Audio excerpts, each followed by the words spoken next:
como el recuerdo de una violencia política que no ha cesado,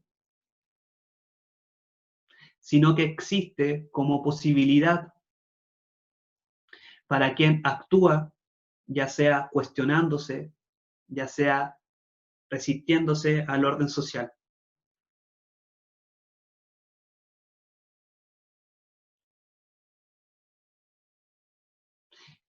La interpretación de las víctimas respecto a estos actos de conmemoración, respecto a estos lugares de memoria, se ve reafirmada, ¿sí?, justamente por actos de violencia política actuales.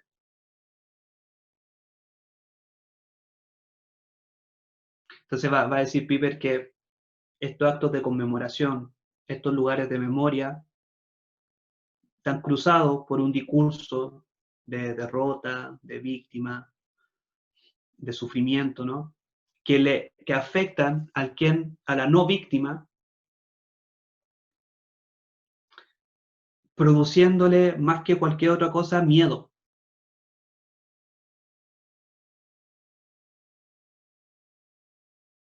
¿Sí?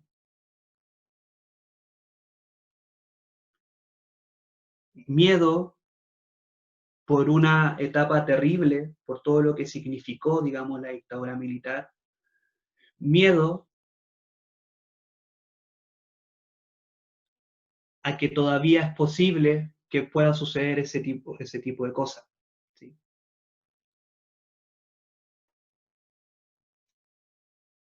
Y vamos a ver qué tiene el miedo.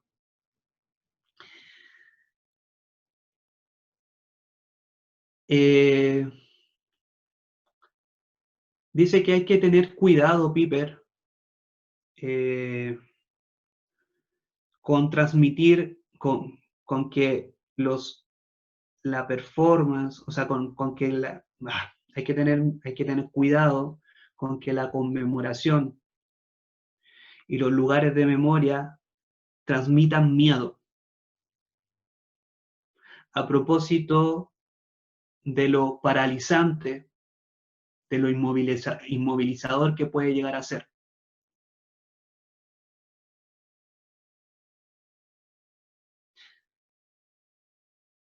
A propósito, digamos, de los sentimientos de impotencia, de ineficacia que podrían producir.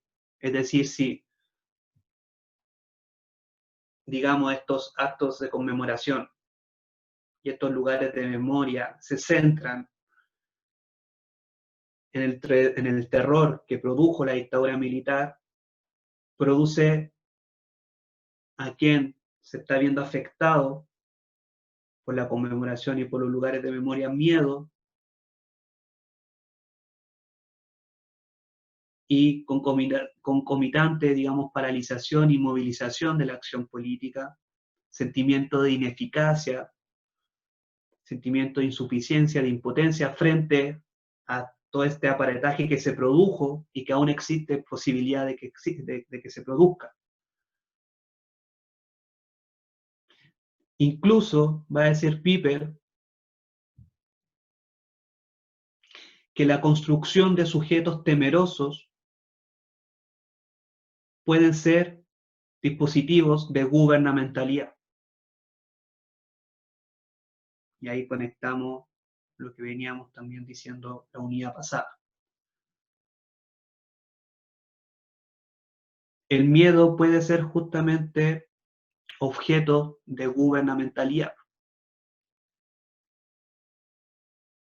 poniendo énfasis en lo terrible que llegó a ser la dictadura militar y de esa forma paralizando y movilizando todo acto que busque reproducir aquello que la dictadura militar buscó acallar. Y a mí me parece muy interesante esta lectura porque no mira, digamos, la conmemoración y los lugares de memoria de cierto romanticismo, ¿no? Como de no hay que hacerlo, sino que lo mira desde una perspectiva crítica, como diciendo, ojo, el mensaje que se está entregando a partir de estos actos de memoria, perdón, a partir de estos actos y lugares de memoria.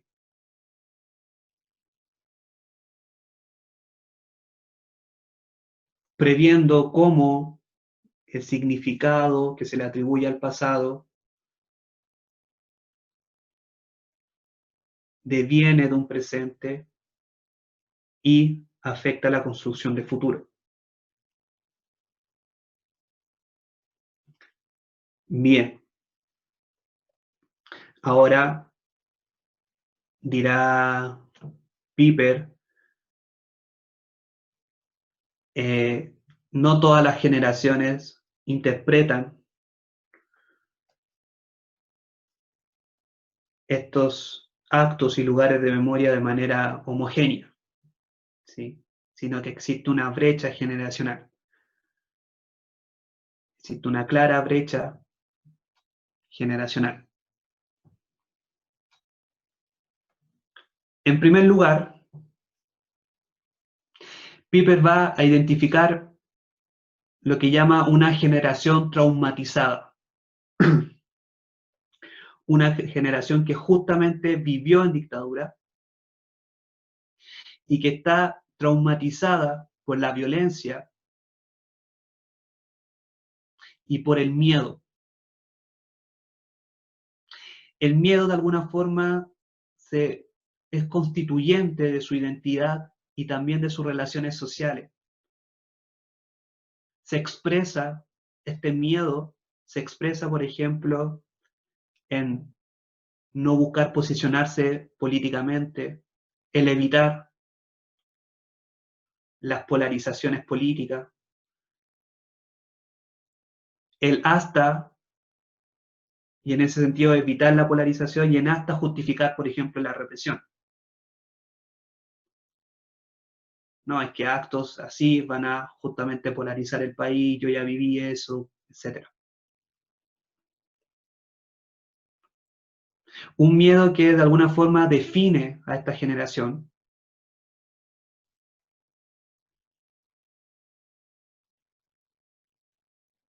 y que de alguna forma lo aparta como potencial de transformación.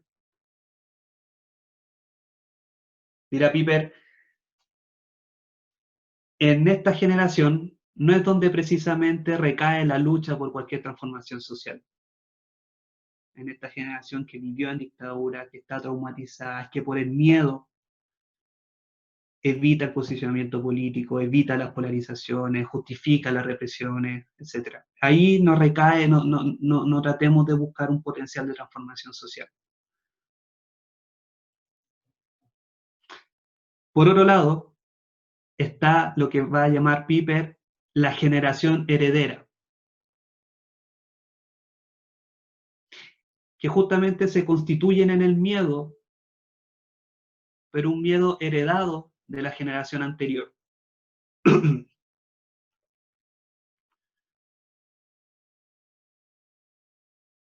El miedo como algo que se tiene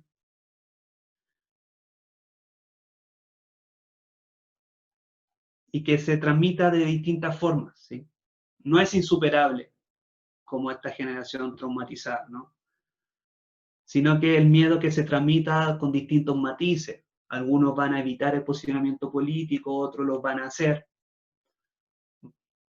van a declarar y actuar su posicionamiento político, pero lo van a hacer de ciertos matices, ¿no?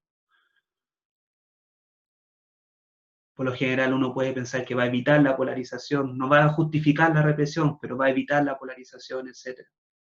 Pero justamente por el miedo a que vuelva a suceder aquello que sus padres, sus madres, le contaban que sucedió. Por último, va a decir Piper, está la generación sin miedo, ¿sí? Que me parece que ustedes pueden explicarlo y explicarlo mejor, digamos. En el sentido de que una generación que ya no se constituye por el miedo, sino que se constituye desde las expectativas y desde las ilusiones. Una generación que no tuvo experiencia directa con la dictadura,